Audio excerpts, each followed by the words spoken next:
to get on here while I just get it off my chest now, because while I drive, I have the most clarity. And where I'm at right now, I've spoken on multiple times, like really being in between what God has for me versus what I want.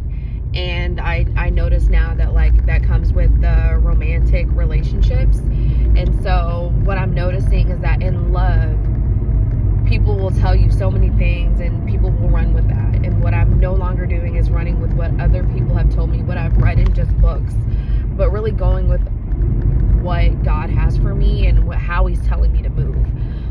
Because some will tell you that when you find your real love, you don't have to compromise. Life is about compromising in some type of capacity, whether that is compromising physical things, tangible things, or it's even compromising the way you think to understand the way someone else thinks and to become more expansive on what it sounds like to have different perspectives and different ideas of things. You're always going to have to compromise, and that also meets you at another one of the gimmicky sayings is, you know, you got to meet each other where you are. Not necessarily trying to meet anyone where they are, because if we're meeting each other where we are, either I'm going and I'm forward extending to get to where you're at because you're not progressing, or vice versa. And I feel like you should always be running towards more. You should just always be running towards more. And that doesn't mean that you both have to be running full-fledged sprints at that time, but you also have to be understanding that there might be times where you're giving more than they're giving, but there's still a giving aspect, okay? It's not all about one person's giving at one time and the other person's receiving.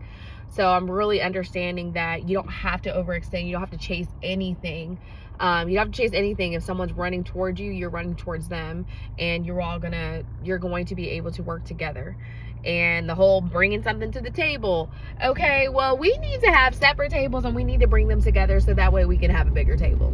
Okay, like, I don't want to just sit at your table and try to add value to the table that you've created because I might not know all the things to understand the why, and vice versa. We need to have tables and we need to bring them together so that way we can have a bigger table, right? That has diversity, equity, and inclusion, right? So we can have all the things that we want, and we can notice like, okay, well, we no longer need this thing on our table, or you do really well with this and I don't, so let's keep this on the table, and this is something I can work at. I am in a space of working through things with someone and fighting with someone. I have fought for so many situations that have never fought for me, and I'm no longer doing it. So that's where I'm at when it comes to love, and that's what God had in my heart to share with you guys today.